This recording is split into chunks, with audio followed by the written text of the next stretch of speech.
passer à l'exercice 4 maintenant. Et on va répondre à la question 1. Donc dans l'exercice 4, il dit à l'aide d'un changement de variable, calculer double intégrale de f sur le domaine D dans les cas suivants. On va commencer par le premier cas. Ma fonction f de x, y est égale à x carré y et mon domaine D d'intégration, c'est xy appartenant à r carré, tel que x est positif, y est positif, et x carré plus y carré est inférieur ou égal à 4.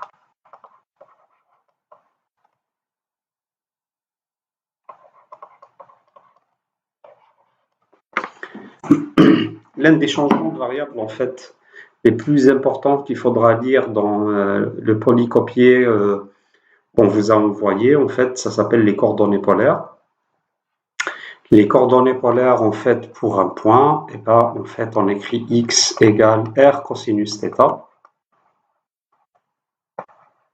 et y égale r sinus θ. Alors, l'idée est la suivante. Si je trace un repère comme ça, et si j'ai un point qui est là, ben, l'identifier avec les coordonnées cartésiennes revient à faire une projection comme ça, sur l'axe des x, et dire c'est quoi x, et je fais une projection comme ça sur l'axe des y, et je dis c'est quoi y. Ça, c'est une façon pour moi d'identifier ce point de manière unique. Maintenant, il n'y a pas que celle-là. Je peux l'identifier d'une autre façon. Et alors, je vais réduire un peu le tracé de la gomme.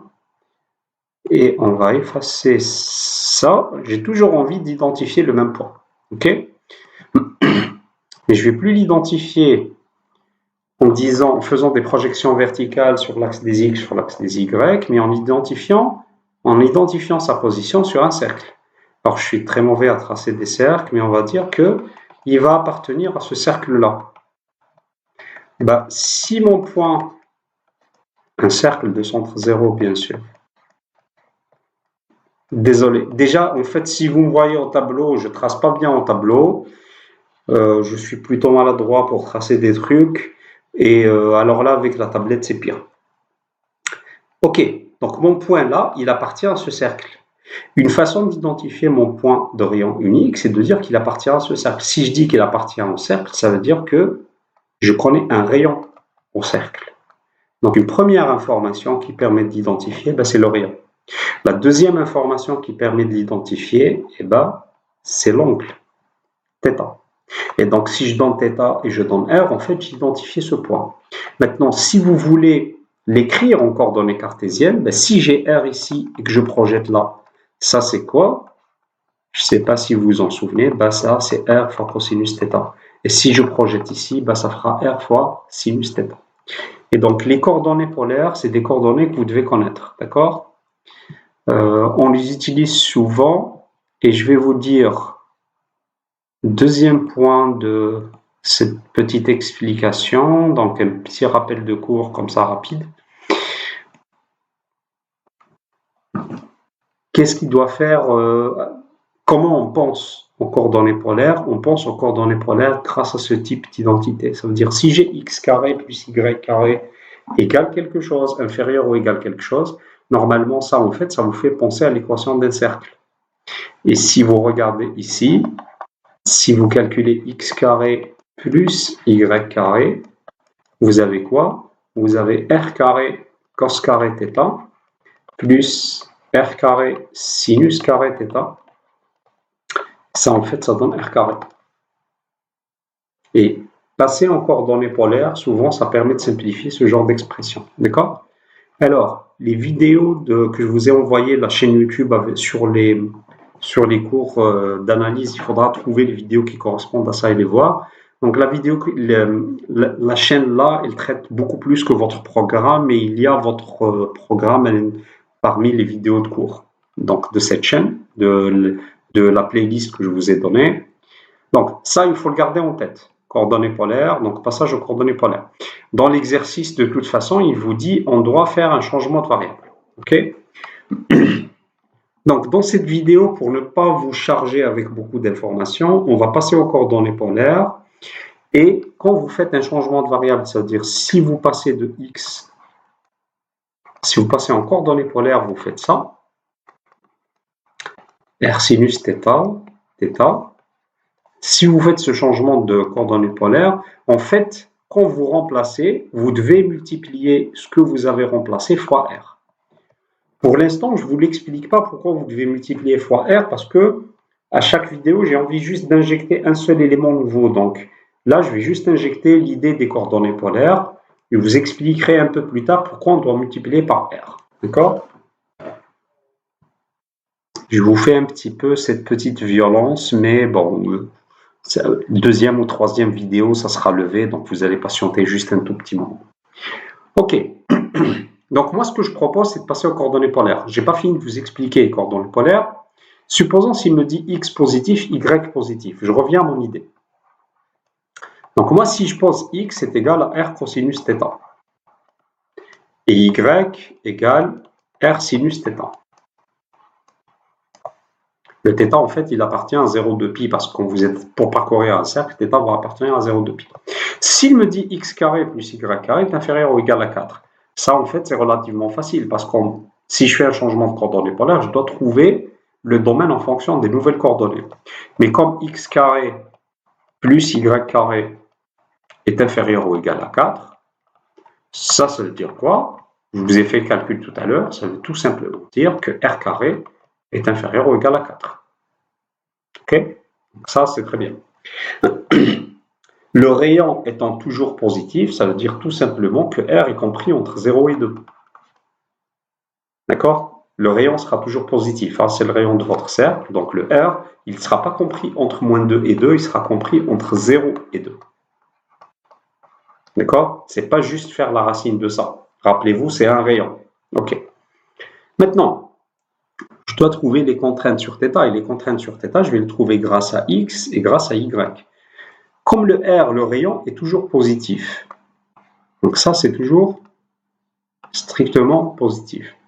Lui, il me dit que x doit être supérieur ou égal à 0, y doit être supérieur ou égal à 0. Quelle est la partie du cercle? Donc s'il me dit que x est positif, ça veut dire que c'est le cosinus de θ qui est positif. Mais il me dit aussi le y est positif. Ça veut dire que le sinus de θ est positif. Quelle est la partie du cercle où j'aurai cosinus et sinus positifs en même temps? C'est ici. Donc en fait, mon θ, il va aller de 0 jusqu'à pi sur 2. Et je viens de trouver la deuxième borne qui me manque. Donc la deuxième borne, c'est quoi? C'est θ, et je la déduis parce que ça c'est positif et ça c'est positif.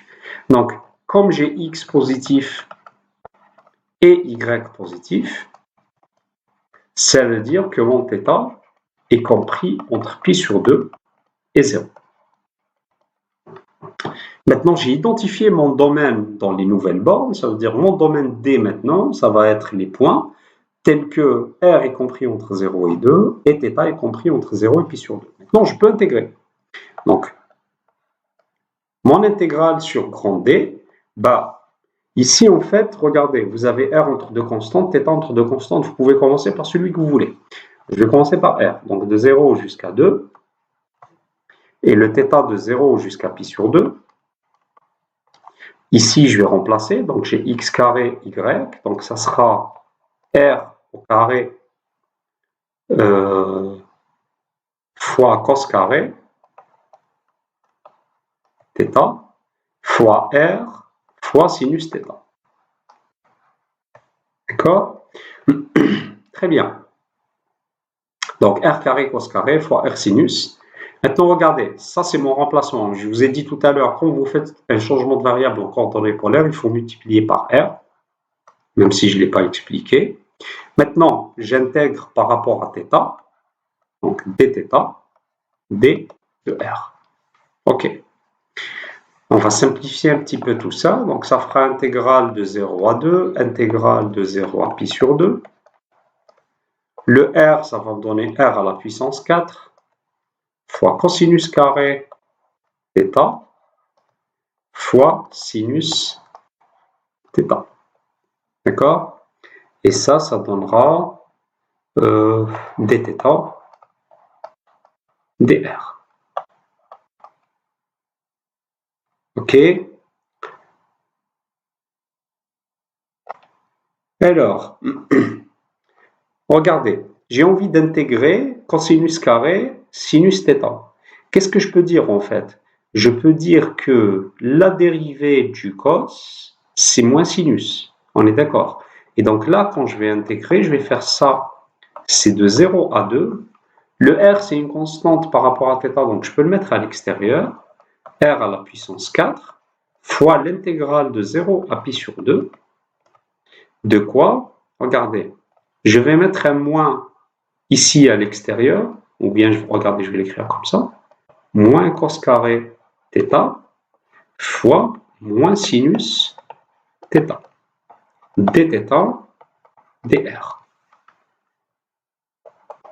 Et en fait, je vais faire ici une espèce de changement de variable. Si vous regardez la dérivée de cos, c'est moins sinus. D'accord? Donc, c'est comme si, je vais peut-être l'écrire ici.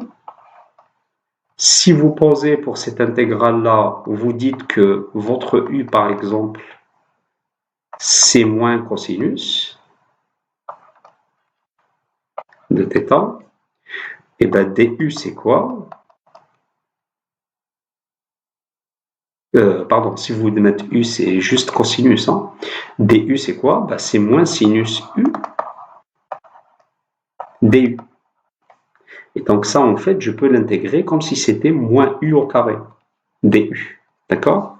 Ça donnera quoi? Donc ça donnera intégrale de 0 à 2 de R4 fois la primitive suivante. C'est juste moins cosinus puissance 3 θ sur 3.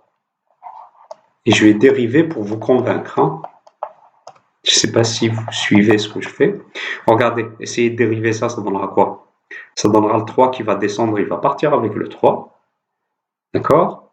Après, qu'est-ce qui va rester? Il va vous rester moins cos carré. Il va rester moins cos carré fois la dérivée de cos. Mais la dérivée de cos, c'est quoi? Ben, c'est moins sinus. Donc, il va rester exactement ça, ou bien exactement ça. Très bien. Maintenant, si je remplace, qu'est-ce que je vais obtenir? Je vais obtenir l'intégrale de 0 à 2, R4. Quand je vais remplacer cosinus pi sur 2, ben, cosinus pi sur 2, c'est 0. Donc, ça fera 0. Moins, quand je vais remplacer 0, ça fera moins 1. Il y a déjà le moins là, donc ça fera 1 sur 3, dr. J'intègre celui-là. La primitive de R4, ben, c'est R5 sur 5.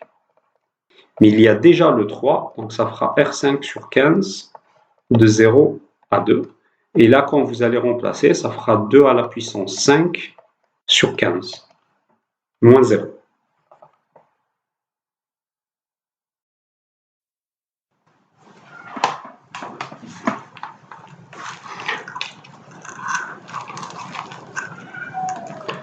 Ok, on va voir à présent la question 2 de l'exercice 4. Donc, il nous demande toujours de calculer les intégrales doubles à l'aide d'un changement de variable convenable.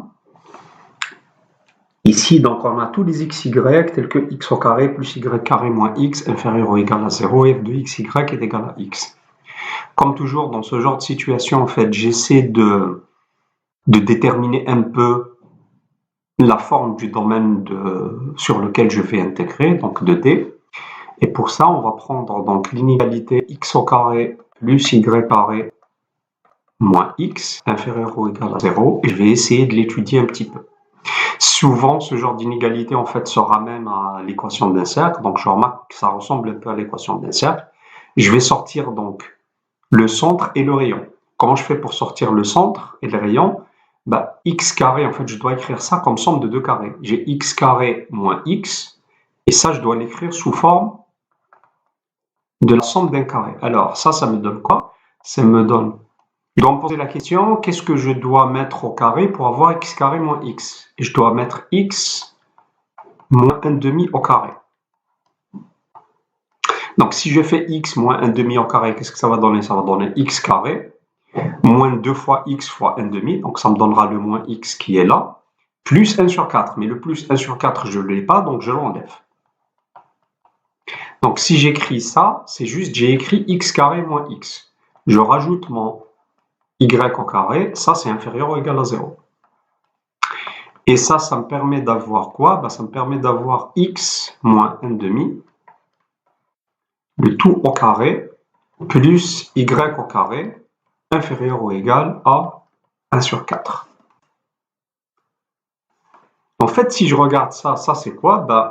Si je dis x moins 1 demi le tout au carré plus y au carré égale 1 sur 4, c'est le cercle de rayon 1 demi 0 et de centre 1 demi, parce que ça c'est r au carré. Donc on peut peut-être essayer de le tracer à peu près.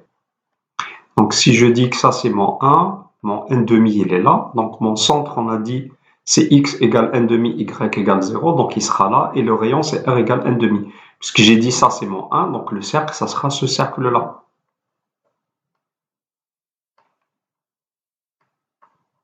Bon, très mal tracé comme d'habitude, mais bon, vous voyez ce que je veux dire. Ok. Et comme ça c'est l'équation d'un cercle, souvent en fait pour avoir les coordonnées les plus pratiques pour intégrer sur des formes de type cercle, etc., c'est les coordonnées polaires.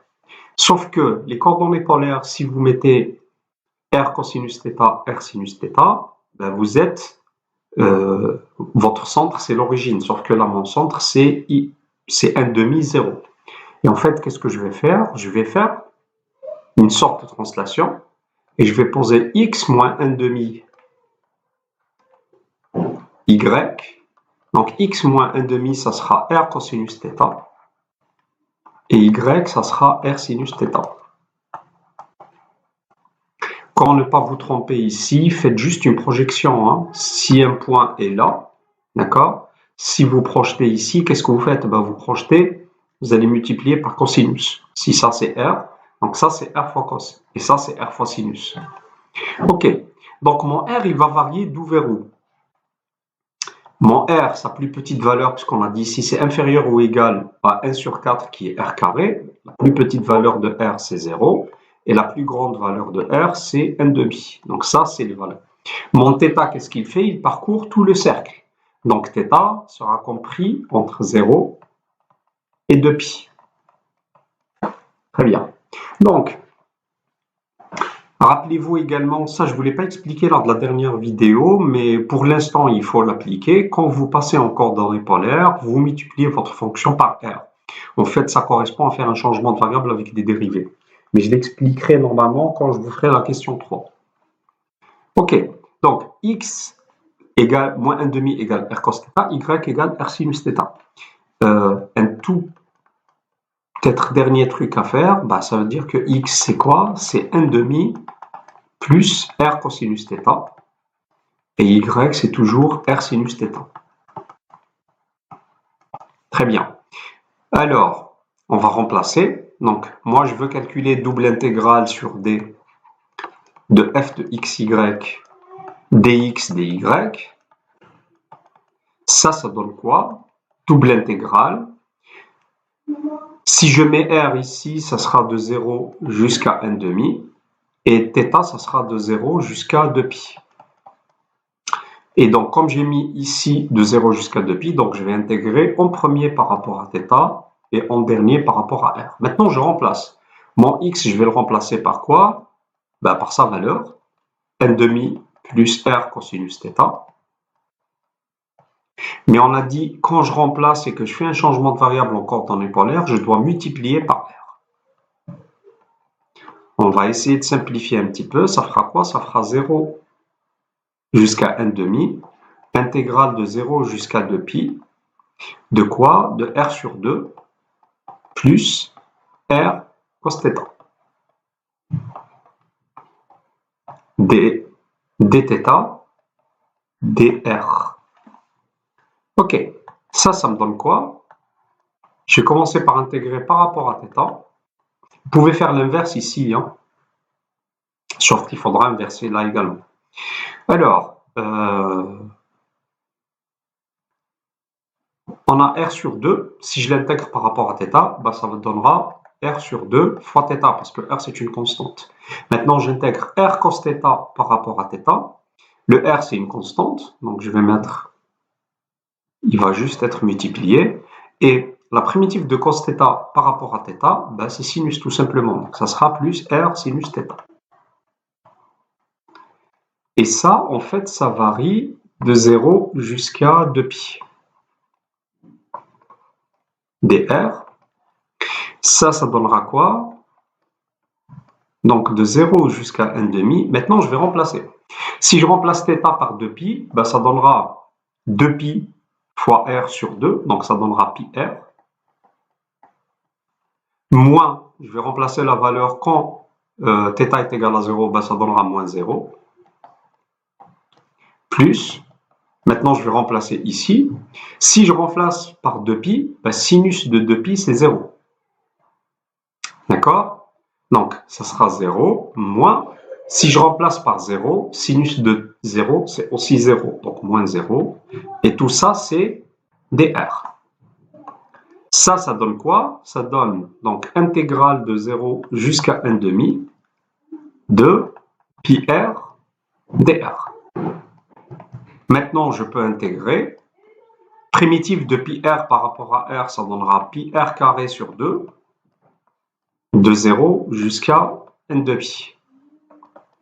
Et ça donne quoi? Je remplace. Donc, si je mets R égale 1,5, ça donnera 1 sur 4.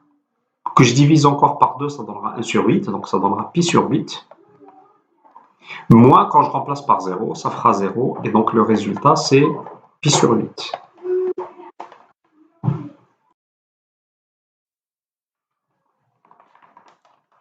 On va maintenant aborder la troisième question de l'exercice 4. Donc, toujours double intégrale. La fonction f de x, y, ça sera x plus y, le tout au carré, fois exponentielle x carré moins y carré. Et le domaine D, c'est les x, y appartenant à R2, tels que x positif, y positif et x plus y inférieur ou égal à 1. Comme toujours, on commence par voir à quoi correspond mon domaine d'intégration. Donc, puisqu'il me dit que x est positif et y est positif, ça veut dire que je vais être, en gros, dans le premier quart du plan. Alors, je vais le tracer petit exprès. Donc, si je dis que x est positif, ça veut dire que je suis là. Et si je dis que y est positif, ça veut dire que je suis là. Donc, x positif, y positif, c'est juste cette partie-là du plan. D'accord? Après, il me dit x plus y inférieur ou égal à 1. Pour connaître ce domaine-là, je trace la droite x plus y égale 1 et je regarde à quelle partie ça correspond. Et ça, en général, on le fait juste en testant avec un point. Maintenant, si j'ai envie de tracer la droite x plus y égale 1, si je pose x égale 0, je vais trouver y égale 1 et je vais dire que mon unité, c'est ça, deux petites cases. Et si je mets y égale 0, ben x est égal 1 et je vais dire qu'il est là. Donc la droite x plus y égale 1, c'est, encore une fois, désolé pour mes tracés. Comme je vous ai dit, déjà, si vous me voyez au tableau, je trace très mal avec la craie. Il y a des enseignants qui font ça très très bien. Mais moi, je suis maladroit et c'est pire avec une tablette graphique. Donc ça, c'est x plus y égale 1. Quand est-ce que je suis en x plus y inférieur ou égal à 1? Ben, je prends un point et je le teste. Et le point le plus facile à tester, c'est l'origine. Donc regardez. L'origine, c'est 0, 0. 0 plus 0, ça fait 0. Est-ce que c'est inférieur ou égal à 1? Oui. Donc la partie en fait du plan, c'est celle-là. Là, je suis à x plus y inférieur ou égal à 1. Et donc, par déduction, la partie où c'est plus grand, ben, c'est cette partie-là qui est en haut. OK. Maintenant, il me dit x positif, y positif, donc je dois être dans cette partie-là, en dessous de cette ligne. Donc, le domaine d'intégration, ben, ça va être ce triangle. Très bien. Je peux dire que ici, par exemple, le domaine d'intégration, il est plutôt simple. Hein. Je peux dire, par exemple, que mon x varie de 0 jusqu'à 1. Je peux faire ça comme borne d'intégration. Le x varie de 0 jusqu'à 1, le y varie de 0 jusqu'à cette droite-là. Et cette droite-là, c'est quoi? Ben, c'est y égale 1 moins x. D'accord? Donc, si je veux répondre juste les bornes d'intégration, ben les bornes d'intégration, elles sont faciles. Je peux intégrer de 0 jusqu'à 1. Ça, c'est pour x, et y va varier pardon, de 0 jusqu'à 1 moins x. Je mets ma fonction, je mets ici dy, dx. Sauf que le souci ici, ça n'est pas les bornes d'intégration qui sont difficiles, c'est la fonction à intégrer qui me complique un peu la tâche. Ça veut dire intégrer exponentielle x carré moins y carré par rapport à y, ça sera un peu compliqué à faire. Et ensuite par rapport à x, donc c'est en fait l'intégrale en elle-même, c'est le calcul de l'intégrale qui me pose un problème. Et souvent, quand l'intégrale est difficile, ben vous faites comme vous faites avec les intégrales à une seule variable, on essaie de procéder à un changement de variable. Maintenant, petit rappel, quand vous procédez à un changement de variable, en calcul, ça veut dire quand vous faites un changement de variable qui n'est pas prévu, qui n'est pas les coordonnées polaires en R2 ou les coordonnées sphériques en R3 ou cylindriques, ça on le verra dans les deux derniers exercices. En fait, quand vous faites un changement de variable, vous devez calculer l'équivalent de la dérivée en D1, et l'équivalent de la dérivée, ben, c'est la jacobienne, c'est la matrice jacobienne, c'est son déterminant qu'on va utiliser. Donc là, pour l'instant, je vais d'abord penser à un changement de variable. Le changement de variable, en fait, moi, j'ai envie de simplifier cette expression-là de exponentielle avec x carré moins y carré. D'accord? Et si je regarde x carré moins y carré, intuitivement, hein, il n'y a pas de méthode pour trouver un bon changement de variable. Mais là, si je regarde un peu, je me dis, tiens, x carré moins y carré, je peux le décomposer en x moins y fois x plus y. La première fois dans un brouillon, on n'est pas sûr est-ce que ça va marcher ou pas, hein, ça, il faut tester. Et je me dis, tiens, peut-être que je dirais qu'une variable, ben, c'est ça, et une autre variable, c'est ça. Et on essaye. Donc je vais dire par exemple, je vais poser S égale x moins y, et je vais poser t égale x plus y. Et pourquoi je fais ce changement de variable? En fait, ça me permettra, plutôt que d'avoir exponentielle x carré moins y carré, ben, d'avoir s fois t. Au lieu d'avoir des variables qui s'écrivent en degré 2, j'aurai des variables qui s'écrivent en degré 1, ce qui est plus simple à gérer avec l'exponentielle. Donc, si je veux tester ce changement de variable, je dois écrire x et y en fonction de s et de t. Donc, on va appeler ça 1, on va appeler ça 2. Maintenant, la deuxième étape, c'est écrire x et y en fonction de s et de t. Donc, si je fais 1 plus 2, qu'est-ce que ça me donne? Ça me donne que 2x est égal à s plus t. Et donc, x, c'est quoi? C'est s plus t sur 2. Très bien. Maintenant, puisque j'ai trouvé x, je peux remplacer dans l'une des deux et je trouve y. Donc y, par exemple, si je remplace dans 2, y c'est t moins x. Pardon, j'ai oublié le moins. Et si je fais t moins x, qu'est-ce que ça va donner? Ça va donner t moins s sur 2 moins t sur 2. Et t moins t sur 2, ça donnera t sur 2. Donc ça donnera t moins s. Ça, si vous pensez que j'ai fait un peu vite, écrivez-le sur une feuille, ça ira, hein. J'ai juste fait t moins s sur 2 moins t sur 2. Après t moins t sur 2, ça donnera t sur 2 moins s sur 2. J'ai écrit au même dénominateur. Ok, on arrive à la partie que normalement vous n'avez pas vue, qui est calculer la jacobienne. En fait, calculer la jacobienne. Donc là, j'ai mis x, y en fonction de s et de t, et je vais calculer la matrice jacobienne associée à ce changement de variable. Et dans la matrice jacobienne, qu'est-ce que je fais? Je mets la dérivée partielle de x par rapport à s, par rapport à ma première variable, dérivée partielle toujours de x par rapport à t, ma deuxième variable. Ensuite, je mets dérivée partielle de y par rapport à s, et dérivée partielle de y par rapport à t. Et je fais mon calcul. Regardez, je dérive maintenant x par rapport à s. Je considère t comme une constante. Qu'est-ce que je vais trouver? Bah, t sur 2, si je le dérive par rapport à s, c'est 0, c'est une constante. S sur 2, si je le dérive par rapport à S, bah, ma variable c'est S, donc ça donnera 1,5. Même chose ici, dérivée partielle de x par rapport à t. Qu'est-ce que ça donne? S sur 2, ça donnera 0, parce que c'est une constante par rapport à t. T sur 2, ça donnera 1,5. Et maintenant, on fait le même calcul ici, donc dérivée partielle de y par rapport à S, ça donnera 1,5. Pardon. dérivée partielle par rapport à S, ça donnera moins 1,5 parce que c'est moins S sur 2. Donc ça donnera moins 1,5. Et ici, ça donnera 1,5. Je calcule maintenant le déterminant de la jacobienne. Donc ça donnera 1,5 fois 1,5, donc 1 sur 4, moins 1,5 fois 1,5, donc moins 1 sur 4. Et ça donnera 1 sur 4 plus 1 sur 4, ça donnera 1,5.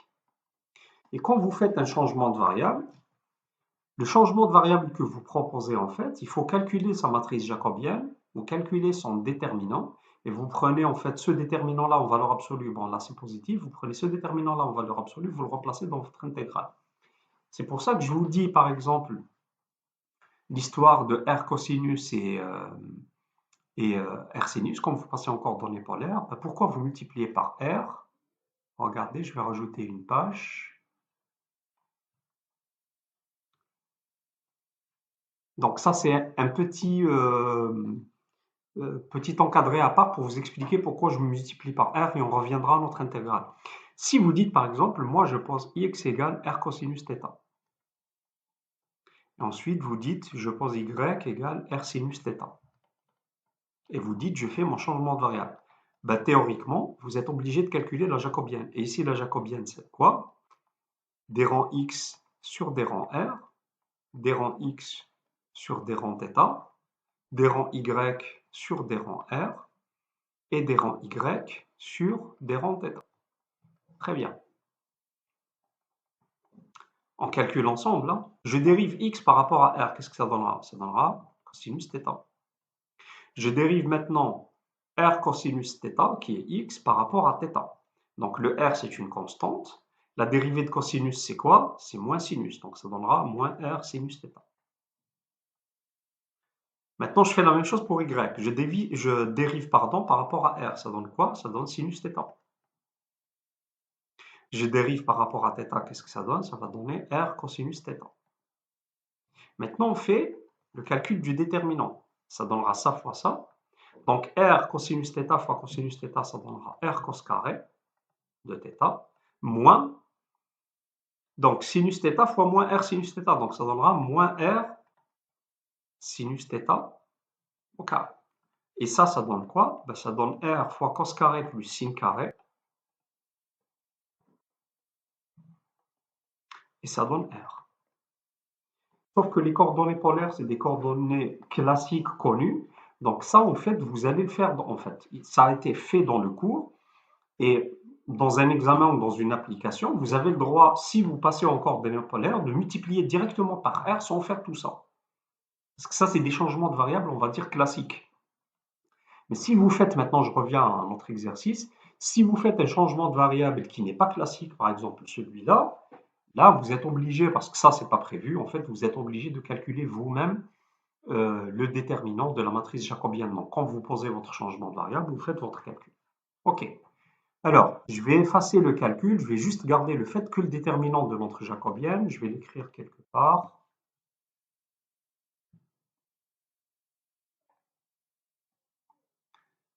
Alors, je vais écrire ici que le déterminant de notre jacobienne, c'est n2pi. Et je peux effacer le calcul, comme ça on pourra calculer l'intégrale sur la même fenêtre. Très bien. Alors, maintenant, on peut remplacer parce que j'ai ma jacobienne, j'ai mon changement de variable. Si je remplace maintenant, je veux calculer double intégrale sur d.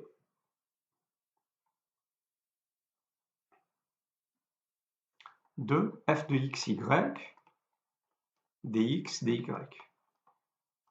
Et bien ça, en fait, ça fera double intégrale sur d. Si je remplace, qu'est-ce qu'il va y avoir? J'ai x plus y, c'est quoi? C'est t. Et donc, ça sera t au carré. Exponentielle x carré moins y carré, ben c'est x moins y fois x plus y. Donc, ça sera tout simplement exponentielle s fois t. Et je ne dois pas oublier le déterminant de ma jacobienne qui est n demi. Et je calcule ds dt. Ok. Sauf que là, maintenant, qu'est-ce que je dois faire? J'ai mis S et j'ai mis T. Je dois trouver où varient S et T. D'accord?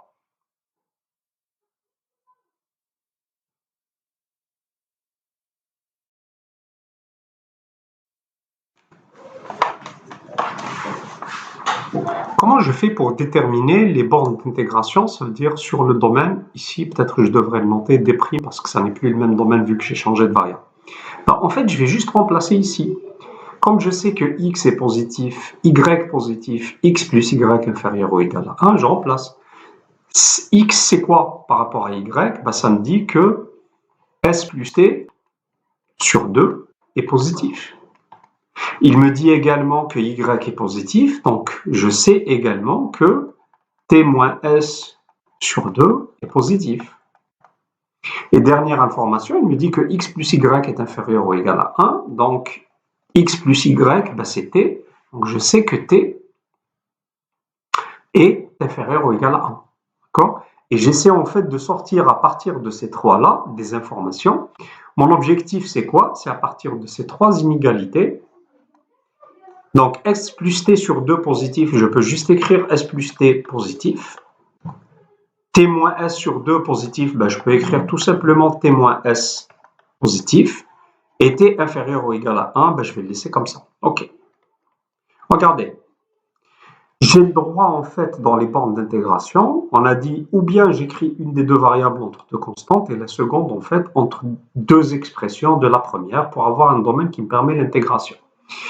Là, j'ai S plus T positif et T moins S positif. Si je fais la somme, ça donnera en fait 2t positif. Si vous faites ça plus ça, vous avez S plus T supérieur ou égal à 0, T moins S supérieur ou égal à 0. Si vous faites la somme, vous trouvez 2t supérieur ou égal à 0. Et ça dit que T est supérieur ou égal à 0. Sauf que vous avez là T inférieur ou égal à 1. Donc si vous couplez les deux, vous avez déjà borné T entre 1 et 0. D'accord? Très bien. Il me reste en fait à borner le S. Et le S, j'ai le droit de le borner par deux fonctions de T. Et je vais prendre celle-là. S plus T positif, qu'est-ce que ça veut dire? Ça veut dire que S est supérieur ou égal à moins T. Et T moins S positif, qu'est-ce que ça veut dire? Si vous passez le S ici, ça veut dire que S est inférieur ou égal à T. Et si vous couplez ces deux-là, qu'est-ce que vous obtenez? Vous obtenez S est supérieur ou égal à moins T et inférieur ou égal à T. Alors, je vais effacer encore une fois là mon J parce que je l'ai écrit ici, j'en ai plus besoin. On pourra peut-être arranger celui-là. Et je vais juste retenir les bornes pour mon domaine des primes. Donc dans mon domaine des primes, ça sera quoi? Ça sera les ST tels que S est compris entre moins T et plus T, et T compris entre 1 et 0. Et je peux effacer tout ça, comme ça on fera nos calculs.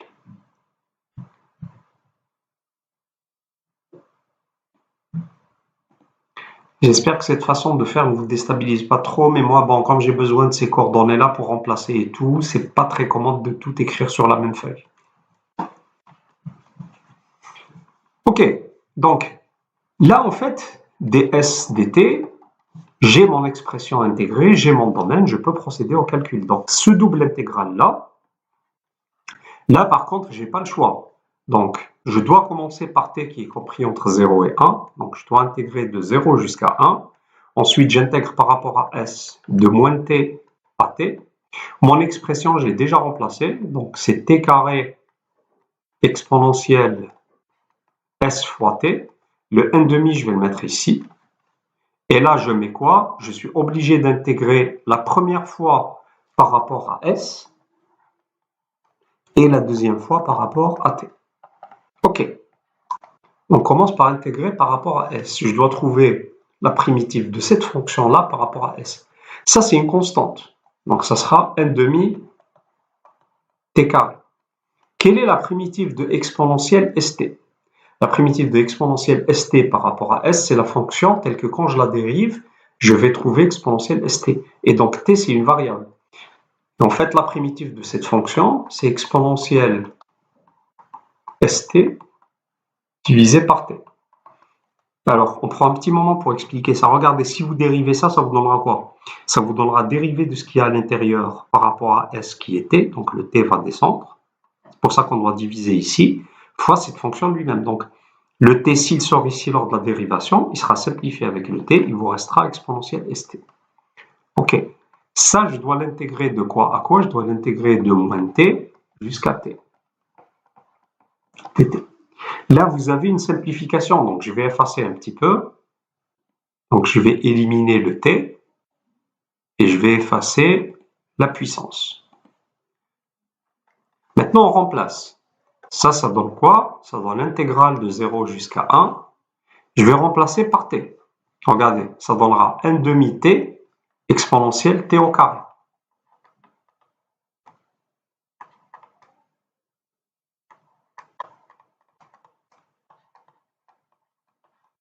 Ok, moins. Maintenant, je vais remplacer s par moins t. Donc, ça donnera moins 1 demi t exponentielle, 1 demi t, pardon, je l'ai oublié, exponentielle moins t au carré. Et tout ça, d. Je pourrais peut-être, ok, regardez. Maintenant, je vais intégrer. Si vous prenez la fonction t exponentielle t au carré, qu'est-ce que vous remarquez?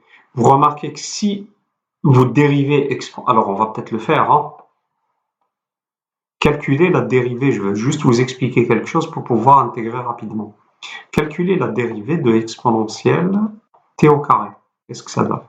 Ça prime. Ça vous donnera dérivée de ça, donc de t, exponentielle t au carré.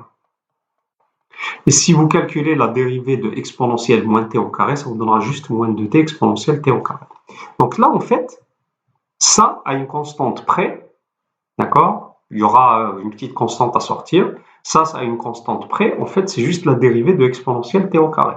Donc moi, qu'est-ce que je dois faire apparaître? Je dois faire apparaître le 2. Pour faire apparaître le 2 qui m'arrange, en fait, je vais sortir ce 1 demi, je vais multiplier et diviser fois 2. Donc il y aura ça. 1 sur 4 complètement à l'extérieur. Pour regarder un petit peu si vous êtes d'accord avec moi. Donc 2t exponentielle t au carré moins 2t exponentielle moins t au carré.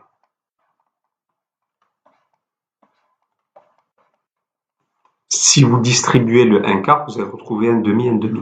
Sauf que pourquoi ça m'arrange? C'est pour dire que ça, en fait, regardez, c'est la dérivée de ça. Donc je peux intégrer facilement.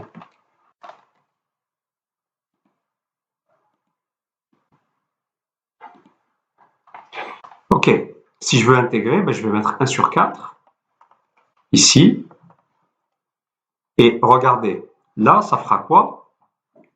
Ça fera tout simplement exponentielle t carré. Parce qu'on a dit quoi? On a dit ça, c'est la dérivée de exponentielle t au carré. Et ça, c'est la dérivée de exponentielle moins t au carré. Donc plus exponentielle moins t au carré. Et ça va de 0 jusqu'à 1. D'accord?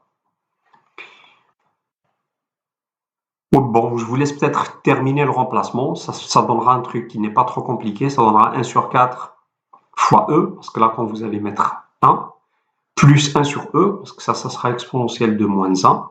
Après, il faudra faire moins 1, donc ça donnera moins 2.